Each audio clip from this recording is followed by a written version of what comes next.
Ju njohim me përmbledhjen javore të lajmeve. Kjo është Radio Shtat. 79 vota pro, 1 abstenim, 0 kundër, projekt rezoluta miratohet. Kuvendi i Shqipërisë miratoi rezolutën që shpall Republikën Islamike të Iranit si shtet sponsor të terrorizmit dhe si shtet që përdor mjete terroriste në ndjekje të objektivave të tij të politikës së jashtme. Përmes kësaj rezolute, Kuvendi kërkon qeverisë të shpallë organizata terroriste Hezbollah dhe Gardën Revolucionare të Iranit, dy prej organizatave më famkeqe të regjimit iranian. Rezoluta dënon sulmet kibernetike të Iranit kundrejt institucioneve të Shqipërisë, ku i fundit ishte ai ndaj Kuvendit do bën thirrje vendeve të tjera demokratike dhe organizatave ndërkombëtare që të shqyrtojnë masa të koordinuara kundër terrorizmit, të sponsorizuara nga shtetet dhe të forcojnë bashkëpunimin ndërkombëtar në luftën kundër këtyre kërcenimeve. Kryetari i grupit parlamentar të Partisë Socialiste Tauland Balla deklaroi se miratimi i rezolutës lidhet me çështje më të rëndësishme të sigurisë kombëtare dhe të rendit global, luftën kundër terrorizmit dhe përgjegjësinë e shteteve që e mbështesin ose tolerojnë atë. Sipas Ballës, lufta kundër terrorizmit nuk është thjesht një çështje sigurie, por është një betejë për mbrojtjen e demokracisë, për mbrojtjen e shtetit të së drejtës dhe ruajtjen e paqes dhe të stabilitetit ndërkombëtar. Sulmi i rënd i vitit 2022 ndaj institucioneve të Republikës Shqipërisë ishte një nga episodet më serioze të agresionit kibernetik ndaj një vendi sovran. Ai synoi të paralizonte shërbimet tona publike, të dëmtonte funksionalitetin e institucioneve dhe të cënonte besimin e qytetarëve në shtetin e vet. Dhe vetëm pak ditë më parë përsëri Kuvendi i Shqipërisë ishte shinjestra e një sulmi të ri kibernetik. Kreu i grupit parlamentar të mazhorancës shtoi se si antar i NATO-s dhe si vend kandidat për antar të Bashkimit Evropian, Shqipëria ka jo vetëm të drejtën, por të detyrimit të kontribuojë në sigurinë kolektive të aleancës dhe të komunitetit ndërkombëtar. Shqipëria ka qenë dhe mbetet një vend shumë i qartë dhe i palëkundur në këtë qëndrim të saj. Ne jemi një vend që ka zgjedhur qartësisht anën e demokracive, anën e rendit ndërkombëtar të bazuar në rregulla dhe anën e bashkëpunimit ndërkombëtar kundër terrorizmit. Si antar i NATO-s dhe si vend kandidat për antar të Bashkimit Evropian, Shqipëria ka jo vetëm të drejtën, por edhe detyrimin të kontribuojë në sigurinë kolektive të aleancës dhe të komunitetit ndërkombëtar. Në seancë mungonin deputetët e Partisë Demokratike. Votave të shumicës ju bashkua vetëm deputeti i opozitës Erail Kapri. Opozita në Shqipëri akuzon kryeministrin se ka dështuar integrimin e vendit në Bashkimin Evropian. Kryetari i Partisë Demokratike Sali Berisha deklaroi se raporti i vlerësimit të përkohshëm të standardeve IBAR nuk u votua nga një seri vendesh anëtare të Unionit. Sipas tij, vendet shtruan një seri çështjesh themelore. Raporti IBAR mbeti në klas mbasi një seri vendesh anëtare të Bashkimit Evropian nuk e votuan, por shtruan një seri çështjesh themelore dhe unë jam këtu të falënderoj të shpreh mirënjohje ndaj këtyre vendeve. Kryetari i Partisë Demokratike akuzoi Ramën se ka shndruar Shqipërinë në çiflikun e vet për ta vjedhur dhe për t'u pasuruar. Ndaj jam këtu për të deklaruar se për Partinë Demokratike objektivi më madhor i saj është integrimi bazuar në merit, deklaroi Sali Berisha.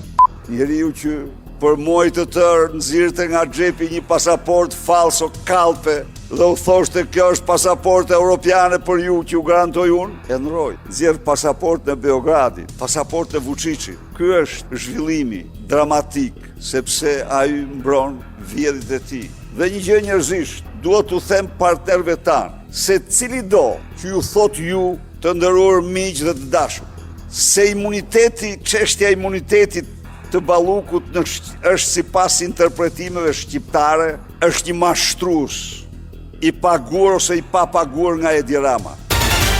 Raporti i vlerësimit të përkohshëm të standardeve nuk u miratua nga Këshilli i Bashkimit Evropian. Raporti vlerëson nëse një vend kandidat ka përmbushur kriteret kryesore që lidhen me shtetin e së drejtës, veçanërisht me kapitujt 23 dhe 24 të negociatave të cilat lidhen me drejtësinë, luftën kundër korrupsionit dhe krimit organizuar, si dhe me të drejtat themelore. Raporti u diskutua në mbledhjet e grupit të punës për zgjerim dhe vendet negociuese me BE-n më 6 dhe 13 mars, ku ambasadorët e vendeve anëtare shqyrtuan dokumentin përpara se të arrihet një vendim përfundimtar. Megjithatë, sipas burimeve diplomatike, disa vende anëtare kanë kërkuar më shumë kohë për vlerësimin e raportit, duke bërë që vendimi për miratimin e tij të shtyhet për mbledhjet e ardhshme. Aktualitet.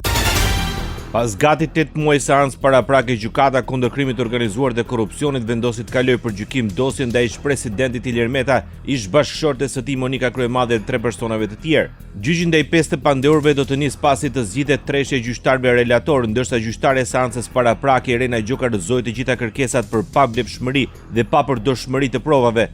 SPAK akuzon Metën dhe Kryemadin për korrupsion, pastrim parash dhe fshehje pasurie.